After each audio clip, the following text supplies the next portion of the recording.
You have to know when to hold them, know when to fold them, know when to walk away, know when to run. You never count your money. Sitting at the table, there'll be time enough to count it when the dealing's done. A couple weeks late for the Kenny Rogers tribute, but that chorus of the Gambler is very, meaningful in so many ways. You can apply it to so many things in your life and just not cards. In case this shows up backwards, this is the 7-2, and this is a pair of pocket aces.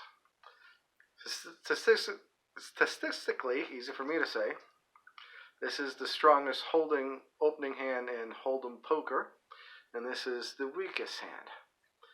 But overall,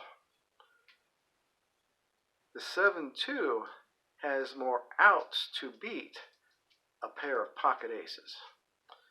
So you never count out the underdog. You can be surprised what damage could be done. You can ask Doyle Brunson that. He won the World Series of Poker main event twice in back-to-back years, holding a 10-2 in the final hand of both tournaments. And the segue also, and not necessarily segue yet, that'll be coming up. Been rereading the Super System, Doyle Brunson, and the segue is I am actually rather surprised that a group of professional wrestlers, or however you want to use the terminology, haven't come up together and come up with something like this in regards to professional wrestling and in particular ring psychiatry. Doyle put this together. He wrote most of it, but he also had 10 other people contributing chapters on various forms of poker games. Oh, I touched my mouth. Bad, Rob. And that'd be a great book, like some of the, hate to use old timers, Jake the Snake Roberts would be a good author for that. If Roddy Piper is still alive or Dusty Rhodes were still alive, there'd be great contributors to that as well. That'd be a nice. The amount of actually books that are in wrestling related rather than other stuff, other than other autobiographies and histories and stuff like that, and covering triumphs and tragedies of various things. I'm not aware, I'm sure someone will let me know in comments or in person, of actual books on professional wrestling itself. Ins, whys, wheres, who, what, when, all that stuff. And that would be probably a neat book to put together at some point. Get people who are good at ring psychiatry, and get that put together. Might be something for a bee in someone's ear on that. This is WrestleMania weekend. This is being filmed Saturday afternoon before night one of WrestleMania. Other people have gone through the list of matches, so I'm not going to go through that. I'm just going to do my best to sit back and enjoy. I really don't know the outcomes to any of the matches. We hear things on the internet. The main thing that everyone seems to agree on is Drew McIntyre beating Brock Lesnar for the Universal title.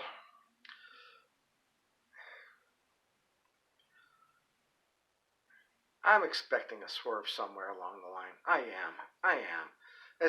This is, everybody knows that McIntyre is going to win. It's as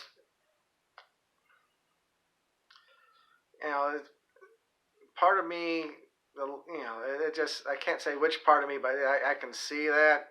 But I just this long time building this out, and know it's Vince McMahon would like nothing better to do than just say "fuck you" to everybody. I would, would not be surprised to see something like that. That is, that's just me or wishful thinking. I hope if Drew wins it, good luck. But just wink, wink, nudge, nudge. Keep an eye out. Maybe, maybe not. No one said anything to suggest a gut feeling, and my gut's usually hungry. Anyway, everything's on lockdown now. So it's basically month of April. Most of May, I'm going to go out on a limb and say that if anything, unless it really clears up, you're not going to look at anything until after Memorial Day. As far as like independent shows, it's depending on what section of the state or states, May, if the curve is flat, and then or there are no new infections after 2 to 3 weeks, then maybe in particular counties a show might be allowed to run. But I'm expecting at least through May there's going to be no independent wrestling in Georgia. It's just sad, but it's not much you can do about it. Live life. Find some online instruction on improv or acting. Put out videos on that. Test your video of a 10 best insults that you when the crowd yells something back to you. Boy, did I mess that up. I am a professional speaker. No, I'm not. Let me try that again. Someone insults you. What are your 10 best insults to throw back to the crowd? There, that will work. All right. Or, practice your facial expressions. I heard a story that former French President Charles de Gaulle, if you don't know who that is, you're too young, and look it up.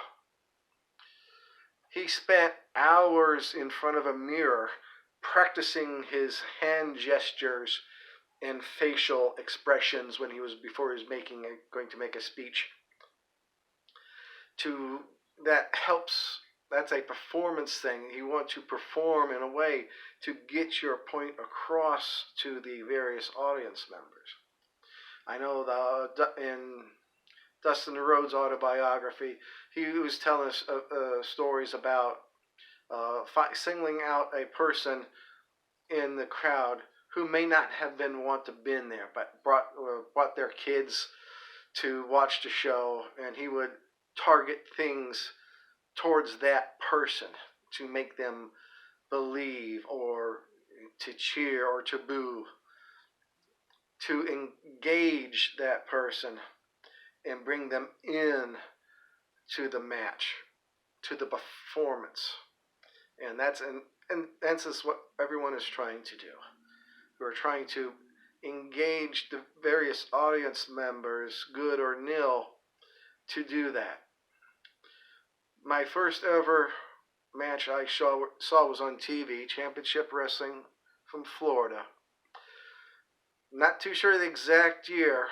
That was during Kevin Sullivan's Devil days, and it was a match between the Purple Haze Maniac Mark Llewellyn versus Barry Windham, very young Barry Windham. I'm pretty sure it's either 82 or 83. I think 83, but I could be wrong. Gordon Soley was on commentary, and instead of Buddy Colt, there was a gentleman, Angela Mosca Jr., his Mosca Sr.'s son, and they were doing commentary. Of course, during the match, Sullivan comes out, runs in, and they put him and the Purple Haze were putting boots to Barry Windham. Mosca Jr. runs into the ring to make the save, and he takes the golden spike to the throat. Basically live attempted murder on TV, or taped attempted murder on TV. But as a young man, at 12 to 13 years old, mind blown, hooked automatically. Of course, at that time, the B circuit shows were dying down in Fort Myers, where I was living at the time. It was off the circuit. We would maybe get a show once a year. And it was used to be run in the 70s. It was run much more often, so I missed a lot of on that. But, I was hooked. And then from that Saturday forward, I would watch it wherever I can. Between that and that Dr. Frankenfurter from Tampa, watching the monster movies, that was an appointment Saturday viewing for me. And I was actually able to go and in the late 80s and to when WWF at the time came to Fort Myers at the Civic Center there, and got to see Macho Man Randy Savage in his babyface role against Greg the Hammer Valentine, and watching Macho Man throw punches where enough sunshine came through that I was able to get a tan from the space. It was wide. But I wish I still had the pictures I took from that. It was also one of my first times taking photos at a wrestling show. And I could go on from there explaining about how I wanted, over the next years or decades, watching the Monday Night Wars, watching, whatever NWA at the time, then into WCW came into town, and then WWE in their forays. Got into a nice little verbal altercation with one of the WWE officials at one show. We were actually ringside with my sister and I. My sister had one of the point and shoot cameras, and I had my little digital camera. And he was telling the official was telling me, you can't zoom, you can't use the zoom.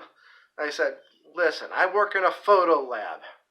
I've got the technology on her camera, the little point and shoot camera, on the negatives to zoom in to see your nose hairs. So I can take it with no zoom, but it won't matter one freaking lick. Yes, I'm still single. But that was an interesting conversation I had with that gentleman. Skinny guy, long hair, never knew his name. But it's when I moved up here, 2007, took me a while to find shows because there was no really social presence, and I was going with friends to a flea market out in Carrollton, saw flyers for a Peach State show, and then I met Melissa Dean at Waffle House, who introduced me to Michael Rivera, and they told me about different shows.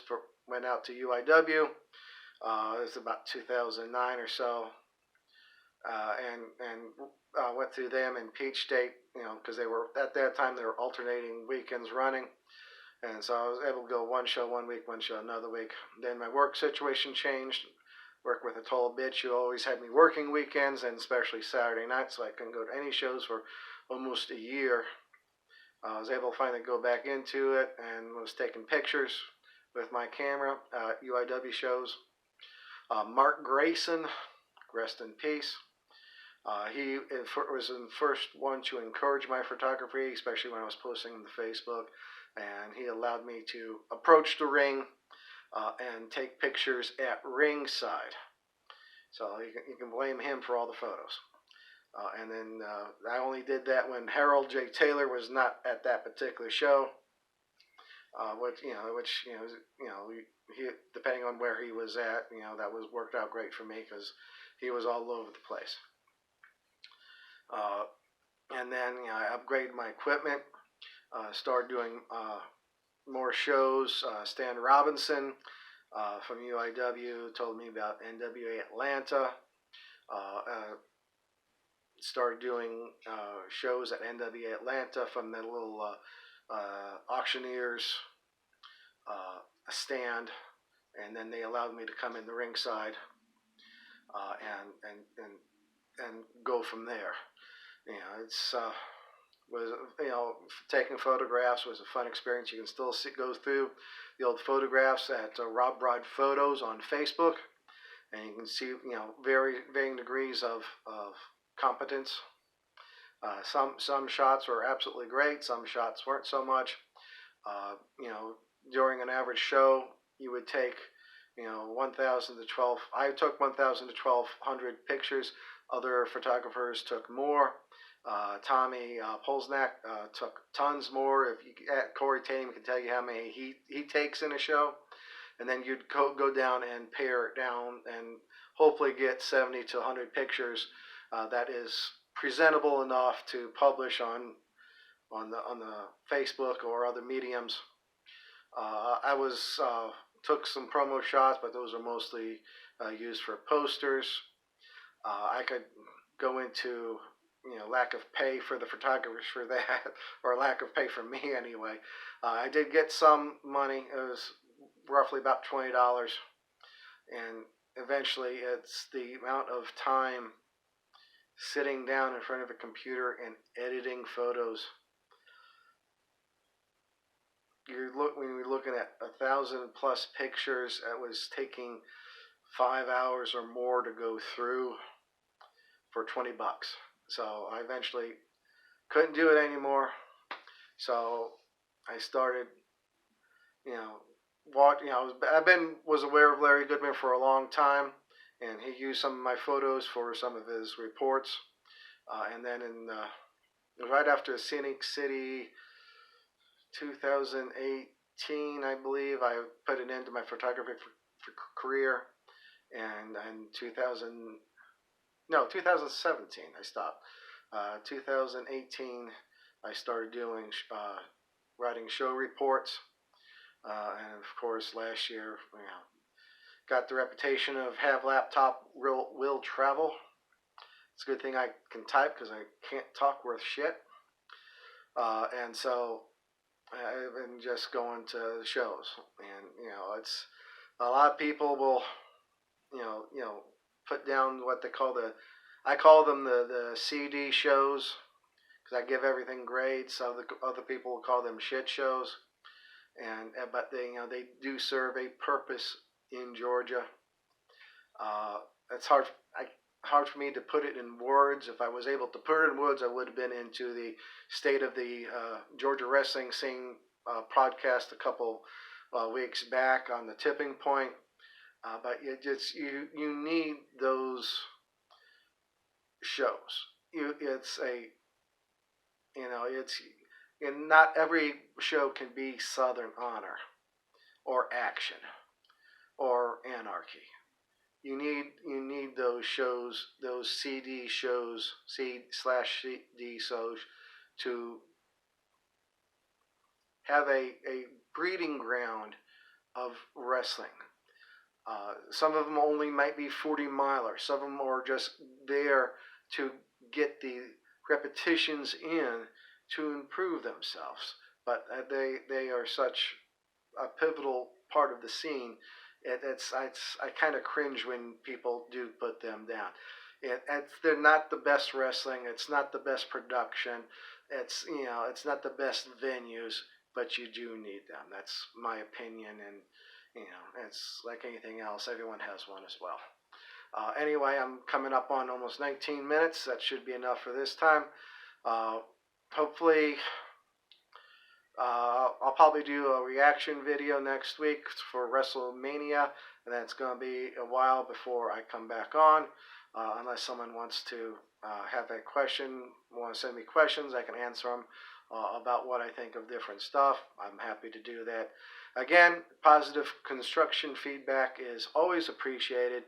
If you want to be negative and trying to insult me, saying you stink, I'm going to reply back as not as much as your mother's hoochie after she gets done being train rode by the local football team. So please be kind, and I'll be kind as well. Have a good day. Enjoy WrestleMania. Have fun.